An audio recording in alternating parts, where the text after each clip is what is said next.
안녕하세요. 종이 접는 남자입니다. 오늘은 미국의 전략 폭격기 B2 스텔스 폭격기 종이접기가 아닌 종이접기 리뷰를 해보도록 하겠습니다. 종이접기는 다음 시간에 할게요. 이거는 그리고 생각보다 멋있지만 굉장히 간단해요. 부착물이 동체, 그리고 양옆에 꼬리 2개, 그 다음에 공기 흡입구, 그 다음에 캐노피 부분, 그리고 아래 캐노피 부분 하면 끝나요. 끝나요 그냥. 그럼 부품이 하나, 둘, 셋, 넷, 다섯, 여섯, 일곱, 여덟 8개 아니면 7개로 다 마무리가 되는 엄청나게 쉬운 친구입니다. 그래서 이거를 한번 오늘은 소개를 하는 시간을 가져보도록 하겠습니다. 먼저 작품을 먼저 볼게요. 이거는 어느 것도 퍼온 게 아니라 제가 직접 창작해서 만든 작품이기 때문에 이거 어디서 퍼왔다 하시는 댓글은 삼가해 주시면 감사하겠습니다. 먼저 이 친구를 한번 볼게요. 굉장히 가오리 같이 생겼어요. 근데 실제 B2 스텔스 폭격기도 가오리 같이 생겼어요. 그리고 굉장히 앞부분은 삼각형처럼 뾰족한데 뒷부분은 되게 이렇게 직사각형처럼 굉장히 각져요. 1, 2, 3, 4, 5, 6, 7, 8, 9 굉장히 각진 모습을 보이고 있습니다. 그리고 공기 흡입구가 F22와 같은 기체들은 F16과 F22와 같은 기체들은 이건 F16이거든요. 이 F16과 같은 기체들은 이게 공기 흡입기예요. 공기 흡입구. 이 공기 흡입구가 뒤에, 그러니까 밑에 달려 있어요.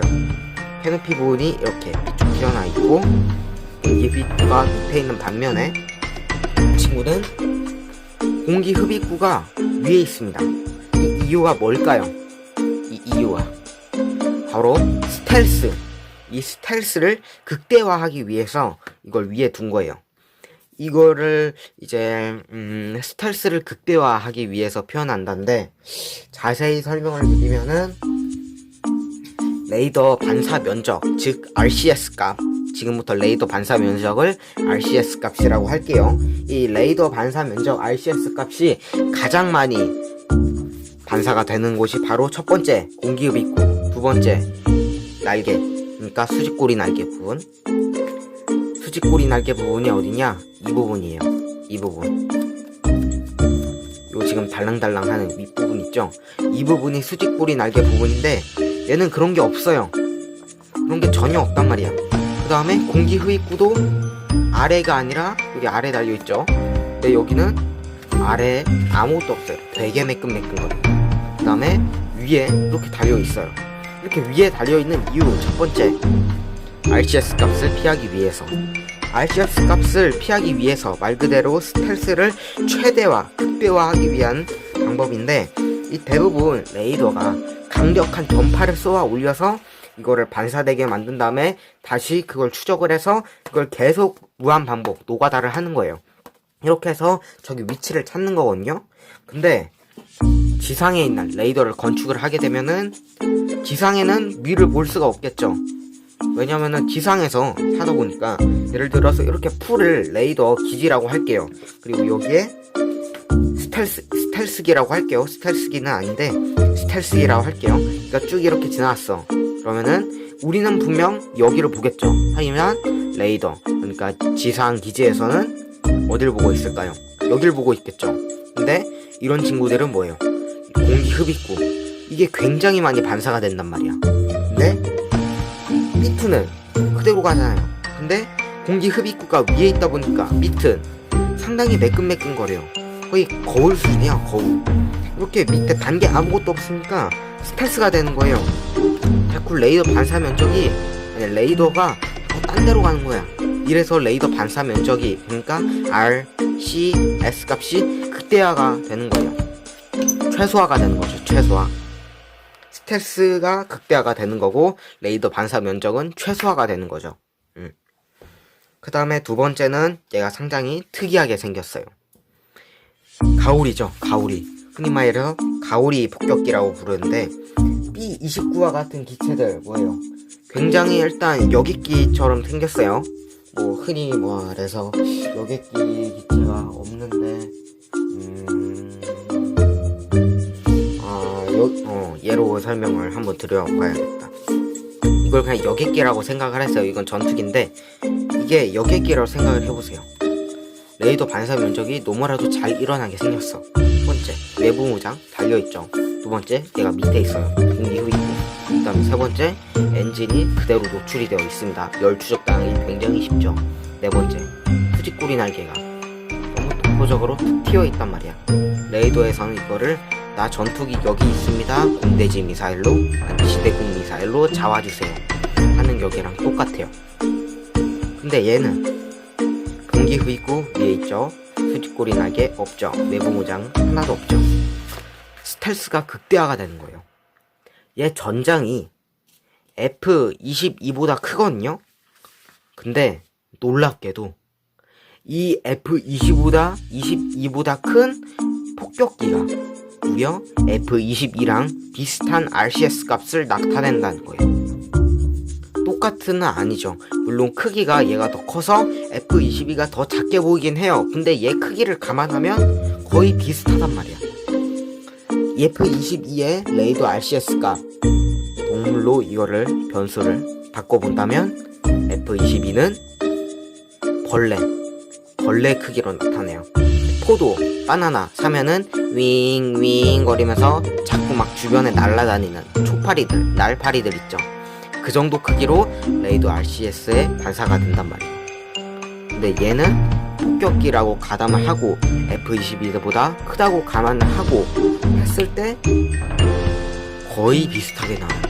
골프공 수준으로 나와요. 애들이 가지고 노는 뭐 구슬 정도의 크기.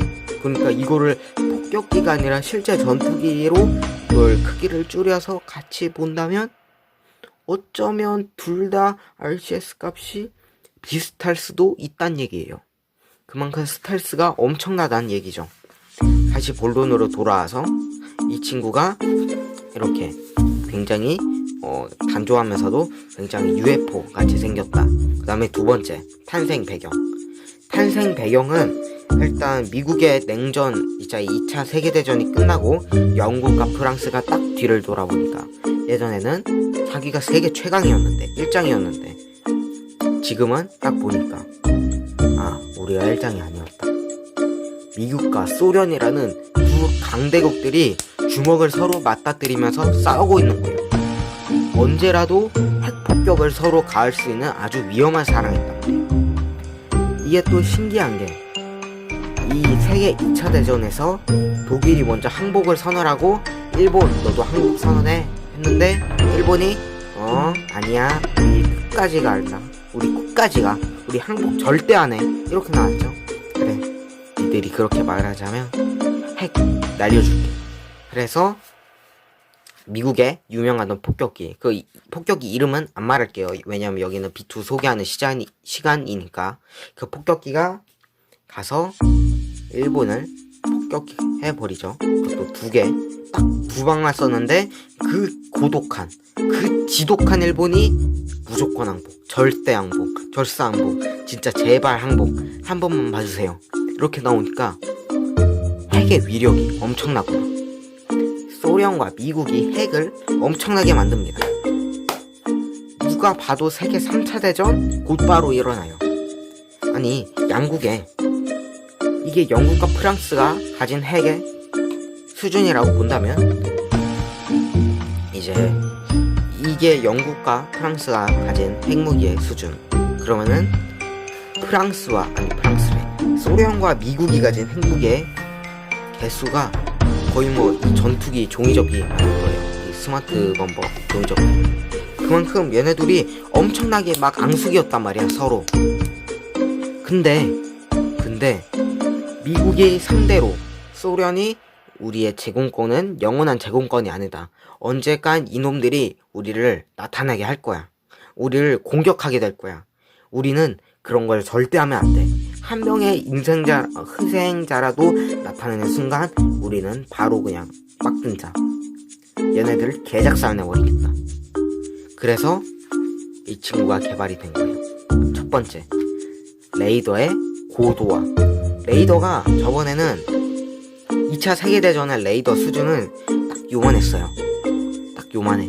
거의 뭐 레이더도 아니지. 그거는 그냥 자세하게 뭐 전투기가 여기 있네, 뭐 여기 이런 게 지나가고 있고 여긴 이렇게 있어. 2차 세계대전은 이거예요. 근데 지금의 레이더, 그러니까 냉전 시대 때 레이더, 저기 뭐로 추적하는 저기가 있고 여기는 뭐가 있다, 이거는 부주의해야 되고 요거는 좀 조심스럽고 위험스러울만 한데 얘 좀 조심해봐, 이건 거예요. 확연하게 차이가 나죠.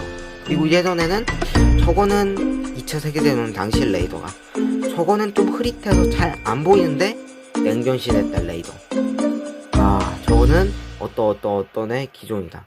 그리고 레이더 반사 면적은 이고 예전에는 안 보였던 것이 지금은 흐릿하게, 아니 선명하게 잘 보인다.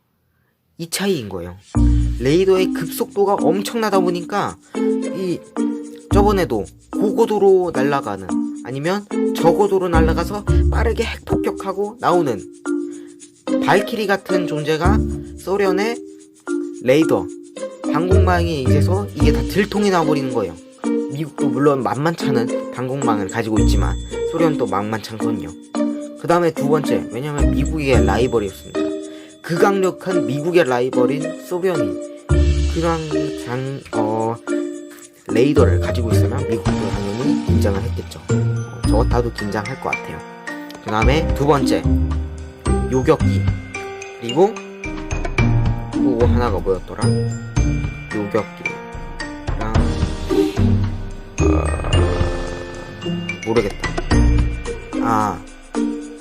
첫 번째가 이제 스텔스고 두 번째가 요격기인데 세 번째가 1, 2, 3이 있는데 저는 두 번째까지만 설명을 할게요. 왜냐면 이게 기초 탄생 배경부터 처음부터 끝까지 다 설명하려면 너무 길게 돼가지고 설명을 최대한 요약을 하면서 해볼게요.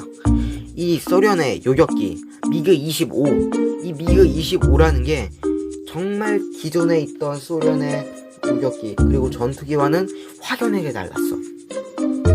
이게 속도를 딱 찍어보니까 발칵 뒤집힙니다. 미국이 마하 3, 음속의 3배의 뜻으로 가버리는 거예요. 미국이 여기서 돌아버립니다. 아니 SR-71이 마하 3으로 나왔는데 그거를 요격할 저놈을 요격할 요격기를 만들어 소련이 이렇게 말했단 말이야. 만들었어. 실제로 마하 3이야 무려 속도가. 이거 돌아버려. 제 레이더, 그러니까 저 전투기의 눈에 어떻게 하면 안 걸리고 조용히 폭격을 해서 상대를 아작을 내버리고 다시 돌아올까, 이 생각을 한 거예요. 결국 정답 스텔스기를 만들자 F117을 만들었어요. 근데 F117이 굉장히 각진단 말이야. 너무 수작업의 티가 너무 많이 났어. 그리고 첫 번째 스텔스기다 보니까 당연히 결함과 오류가 너무너무 많았겠죠. 우리가 공부 맨 처음에 할 때, 개념 맨 처음에 배울 때 이게 도대체 뭔가, 이게 도대체 무슨 문제지? 뭐 X축 Y축을 돌아가는데 X는 뭐고 Y는 뭐고 이게 모른단 말이에요. 얘도 똑같아요. 처음부터 기초 개념 잘 배우고 응용을 하고 기초 개념 딱 배우면은 이제 응용 문제를 풀 수 있는 것처럼 얘도 맨 처음에는 이렇게 만들었다가 여기에 오류와 결함이 났다. 이걸 거치면서 기술이 성장을 하는 거죠. 이 기술이 성장을 계속 발전하면서 F117에서 B2가 되고 B2에서 F22가 되는 거예요. 그래서 이런 엄청난 성능을 가지고 있는 B2는 그렇게 해서 탄생을 하게 되었습니다. 미국의 든든한 전투기죠. 아니 폭격기죠. 다만 얘의 단점이 딱 한 가지가 있어요. 그 유일한 단점, 너무 비싸. 유지 비용이 가만히 있어도 유지 비용이 되는 게 아니에요. 다른 전투기들은 그냥 건조한 데에서 그냥 놔두면 돼. 그냥 벌레 안 들어가게 먹고 그러면 되는데 이 친구는 좀 달라. 스텔스라 그랬죠. 스텔스 도료를 발라야 돼. 근데 스텔스 도료가 굉장히 짜증나는 게 열에 쉽게 녹아. 고도로 얘가 나잖아요. 한번 열에 닦아내고 나면 스텔스 도료가 싹 말라져.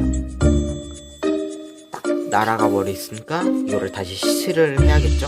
그 다음에 이게 한방 날아오는데 고급 승용차 한 대 값이에요. 이게 쫙 가면서 돈을 여기 뒤에서 내뿜고 가는 거의 그런 경우.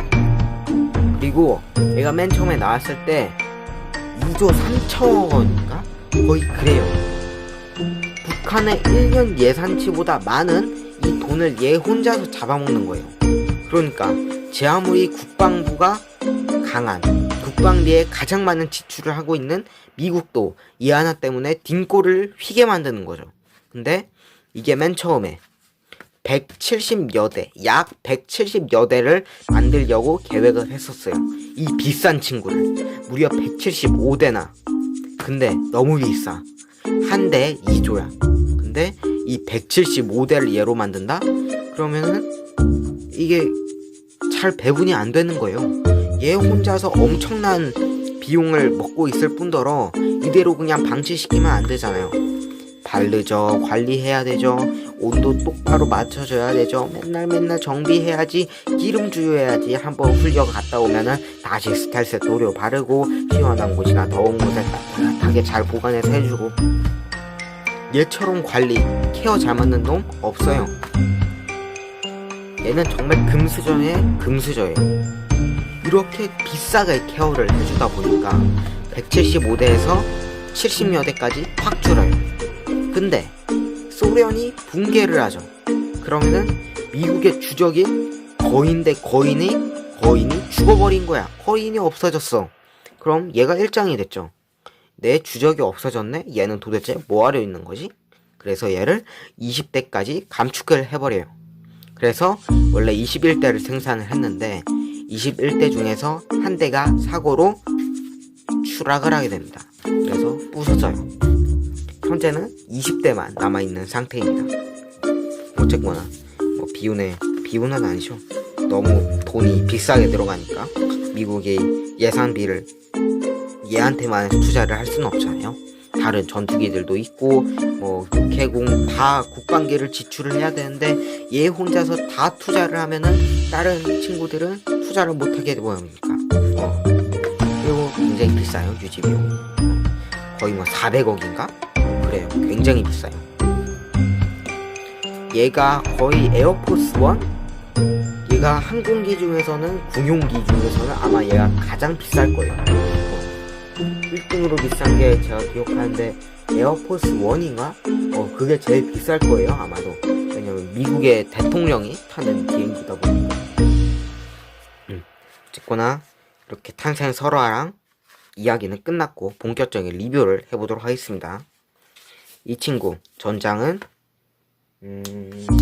전장을 제가 한번 재봤는데 30cm가 훌쩍 넘습니다.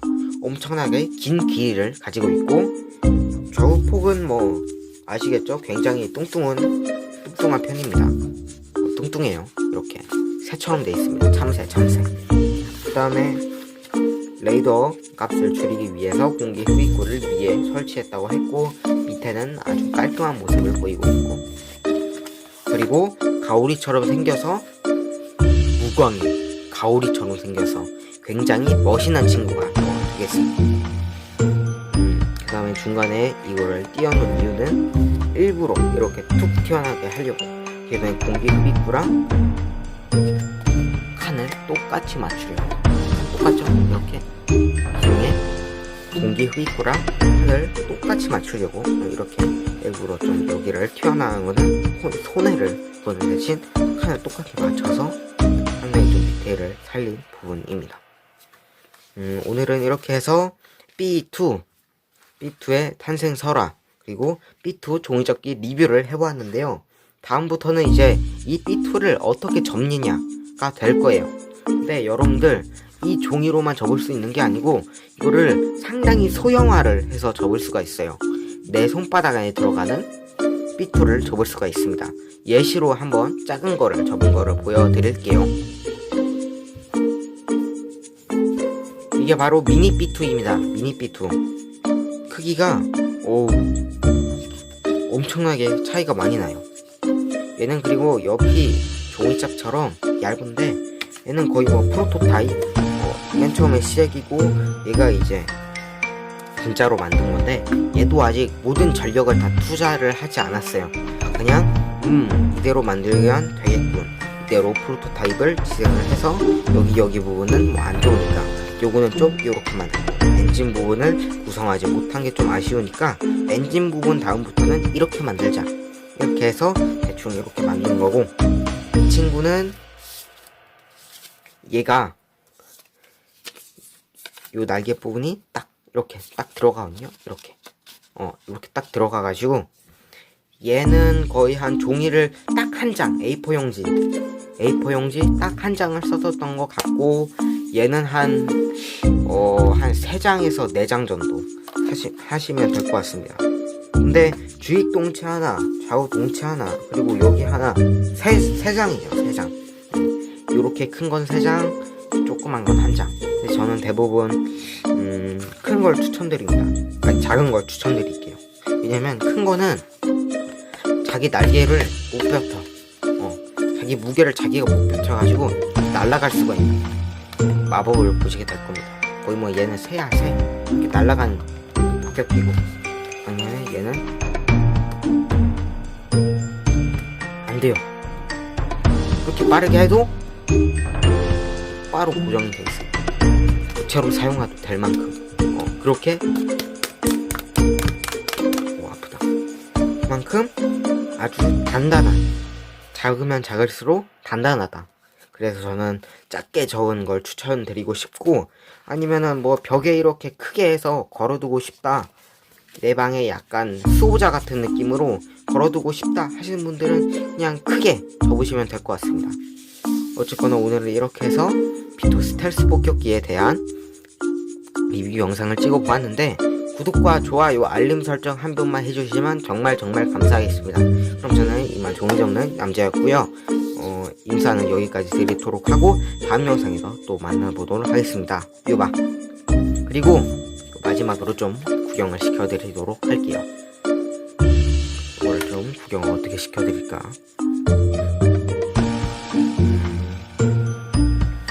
이렇게 하죠. 이렇게 멋있다. 이렇게 하나, 이렇게 둘, 이렇게 셋. 그 다음에 앞에 부분은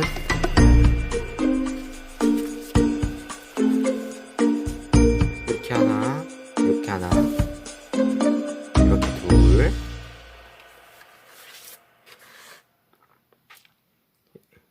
이렇게 셋. 딱 요렇게 셋 해가지고 한번 리뷰를 해보도록 하겠습니다. 그럼 저는 진짜 물러가도록 하고, 다음 영상에 또 뵙도록 하겠습니다. 안녕히 계세요.